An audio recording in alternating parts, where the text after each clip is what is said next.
This was a recent birthday celebration in North Korea's capital, Pyongyang. It was held in honor of the country's founder, Kim Il-sung, who died in 1994.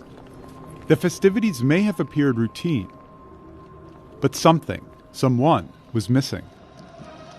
Kim Jong-un, North Korea's ruler. Here he is at that same celebration in past years. Kim's absence has led to questions about his health and whereabouts. But details from the secretive regime are hard to come by. They have such control over information. They are so good at restricting access. So how do North Korea watchers try to discern what's happening during moments like this? We spoke to several experts to understand some of the main techniques that they rely on. Satellite images are a key tool. Analysts use them to look for changes or patterns that can help explain what might be happening in the country, and to track Kim Jong-un's movements. Take the Central Party complex, for example, the regime's headquarters. The Central Party complex is located right next to where they have the military parades in Pyongyang. It is called North Korea's Forbidden City because you cannot go there without showing your ID. You've got to go through 4 lines of security before you go in to the actual building. But it is where all of North Korea's top officials have residences. But from above, there are ways around the secrecy. You can tell if Kim Jong-un is in the office based on the guard deployments around the buildings. It's like when the president's in the White House. You can see that there's a distinct security presence by the Secret Service. The complex also includes Kim's reported personal medical clinic. But in April, we detected a change. The clinic had just been demolished, making way for a much larger structure. It's the kind of visual clue that analysts tend to keep a close eye on. If Kim Jong-un does have health issues, there are other places experts look to for indicators, like North Korea's most elite hospital, where the Kim family has its own wing. Analysts might look for certain vehicles outside. Here's what a motorcade looks like near one of Kim's homes. If this appears near the hospital, it may mean he's there. We would look at vehicles parked outside of the hospital, outside of the entrance. They would, of course, be parked very orderly. It would be very clean and neat, anywhere from 6 to 10 Mercedes-Benz sedans. And then after that, we would probably start to see what are called ACVs, armored combat vehicles, and any other deployment of Kim Jong-un's bodyguard units. Another area that observers look at is this train station in Wonsan, near one of Kim's favorite homes. Recently, what is likely his personal train was spotted parked nearby. If Kim's health was of serious concern, or if the regime felt its very survival was in immediate danger, analysts may look to a compound and surrounding area in the country's north. This is where the Kims and the North Korean officials would travel and issue commands and instructions. There's a geographically isolated. There's a special district where Kim Jong-un has his panic room and has a command and control facility where he would be able to command North Korea's armed forces in the event of an invasion or in the event of an insurrection against his leadership.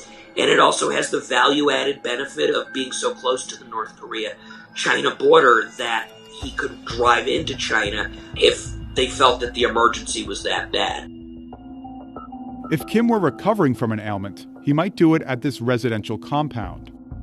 It's where Kim's father, Kim Jong-il, made his first public appearance at a soccer game after having a stroke in 2008. It is located about 20 to 30 minutes from central Pyongyang, so that would allow him to recover in privacy and quietly. But if he needed to go to Pyongyang to exercise his authority or show his face at a political meeting, it's a short drive. But satellite imagery doesn't always provide a clear answer. We also need to be mindful of the fact that North Korea is very aware that we are watching them from above. And so I have seen in the past that North Korea uses that satellite imagery to conceal what they're doing and to deflect what they're doing. Sometimes when he's gone abroad, they will put the guard deployments up there to make it look like he's in there and he's not in there. Another area North Korea watchers look to for clues about the regime is state-run news outlets. Although the media treats North Korean leaders as godlike figures, Experts say there are ways to tell if Kim is in trouble. If there's a major crisis, today, tomorrow, within a few days, what we will see are very long editorials or very long essays published in North Korea's newspapers, which will talk about the virtues of Kim family leadership. They won't refer directly to Kim Jong-un necessarily, but they will talk about virtues and trace those virtues back to all three of the Kims. The presence or absence of the ruler during major media spectacles may also be a worrying sign. Like in 2008, when Kim Jong-un's father and then leader was due at a major military parade to celebrate the country's founding. We're expecting then leader Kim Jong-il to come out and wave, salute the troops. So it was my first day of work. I was watching this, and lo and behold, as the camera scanned to the viewing platform, he wasn't there. And I cannot tell you, that just sent shivers down my spine.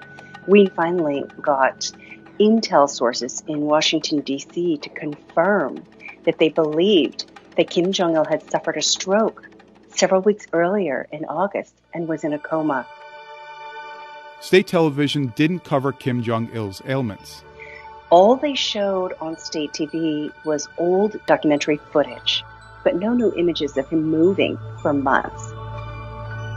North Korea never acknowledged his illness. Never. Finally, there's the tracking of commercial and private flights. This website shows flights over a typical 48-hour period. Notice how empty it is over North Korea. Only about half a dozen commercial airliners land in Pyongyang's airport each day, so any unscheduled flight should stand out. If Kim Jong-un was severely ill, analysts may watch for a specific type of flight arriving in Pyongyang. I would look for charter flights because if it was a major medical procedure, there's a very high chance that they would have retained foreign physicians to do the procedure. North Korea watchers have used flight tracking in the past for clues about the ruler's intentions. In 2018, unscheduled cargo plane flights were quickly spotted leaving Pyongyang bound for Vladivostok, Russia. Both were believed to have been involved in sanctions violations by the regime. None of these techniques alone can provide a full picture of Kim's life. Analysts also heavily rely on human and intelligence sources. And despite modern technology and expertise, the regime still manages to keep most of its internal affairs away from prying eyes.